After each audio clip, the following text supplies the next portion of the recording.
आपल्यासोबत मनसेचे नेते प्रकाश महाजन आहेत. सर, आज मेळावा झाला उद्धव ठाकरे त्याच्यामध्ये असं म्हटलेत, यापूर्वी तर ते बोललेत की महाराष्ट्राच्या मनात आहे, महाराष्ट्र राज्याच्या मनात आहे, तेच मी करेल.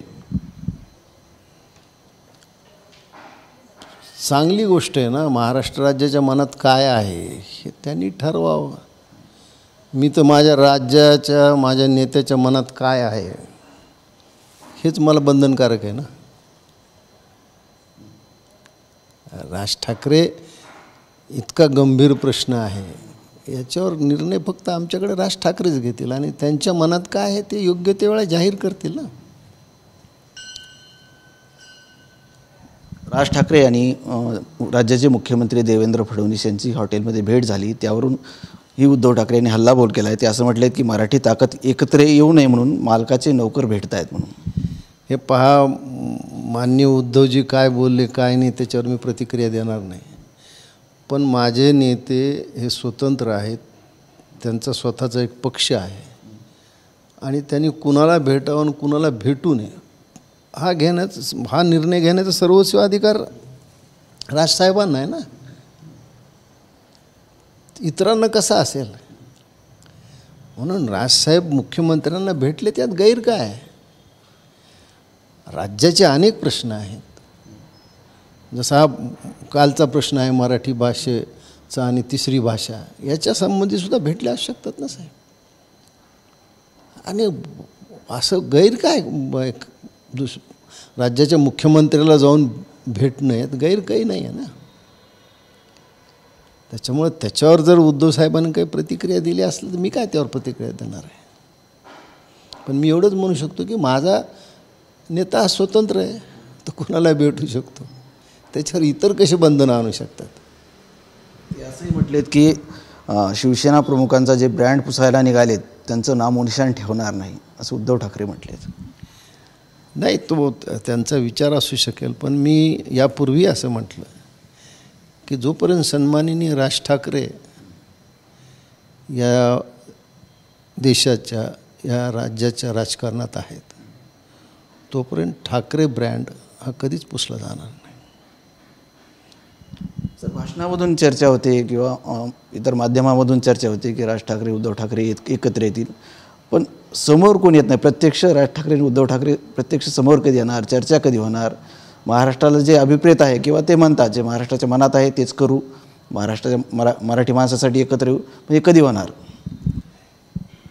हे पाहता कसे कधी होणार काय होणार याची भविष्यवाणी तर आपण करू शकत नाही. प्रत्येक गोष्टीची एक वेळ असते, ती योग्य वेळ येईल आणि आमच्याकडं हा निर्णय फक्त राजसाहेब घेतील आणि ज्या दिवशी राजसाहेब घेतील तो सर्वांना सांगतील किंवा त्यांनी हा निर्णय घेतला. आणि एक पक्षाचा एक कार्यकर्ता, एक सैनिक म्हणून मला माझ्या प्रमुखाची, माझ्या सेनापतीची जी काही आज्ञा असेल, जी काही इच्छा असेल ती मला बंधनकारक असेल ना.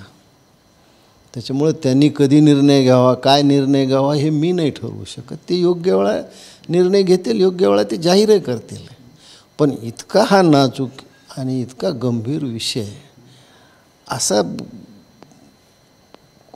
इतक्या आमच्यासारख्याच्या पातळीवर याची चर्चा होत नाही, ती फार वरच्या पातळीवरून होत असते. त्याच्यामुळे त्या बाबतीत आम्ही आज काही सांगू शकत नाही. मग ज्यावेळेस आम्हाला पक्षप्रमुख म्हणतील की बाबा मी हा असा निर्णय घेतलेला आहे, त्याच्यानंतरच आम्ही प्रसिद्धी माध्यमासमोर येऊन बोलू शकतो. पण आज राजसाहेब काय निर्णय घेतील हा सर्वस्व त्यांचा अधिकार आहे. तुम्ही मगाशी एक वाक्य वापरलं होतं, राज ठाकरेंची कशी दोघांनाही गरज आहे, नेमकं काय वाक्य आहे ते? नाही, वाक्य असं आहे की मी आता दोघांचे मेळावे ऐकत होतो. कोणी स्वतःला खुद्दार म्हणत होतं, कोणी दुसऱ्याला गद्दार म्हणत होतं. पण या खुद्दार आणि गद्दारांना राज ठाकरेच्या मदतीची दरकार आहे हे मात्र त्याचं निश्चित आहे. म्हणजे राज ठाकरेशिवाय या महाराष्ट्रातलं राजकारणाचं वर्तुळ पूर्ण होत नाही, सगळ्यांच्या लक्षात आहे. त्याच्यामुळे राज ठाकरे ही एक ताकद आहे आणि त्या ताकदीला दुर्लक्ष करून कुणीही महाराष्ट्रात राजकारण करू शकत नाही. म्हणून मी यापूर्वी जे बोललो की ठाकरे ब्रँड हा राज ठाकरे जोपर्यंत राजकारणात आहेत तोपर्यंत कुणीही प्रत्यक्ष विश्वकर्ता ब्रह्मदेवसुद्धा ठाकरे ब्रँड हा पुसू शकत नाही. नक्कीच होते माझे नेते प्रकाश महाजन.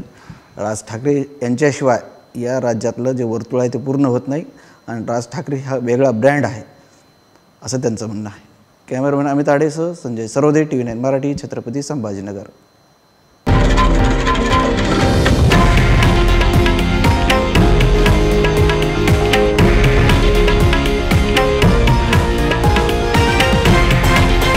हे आहे देशातील नंबर 1 न्यूज नेटवर्क आणि आपण पाहत आहात TV9 मराठी, एकमेव.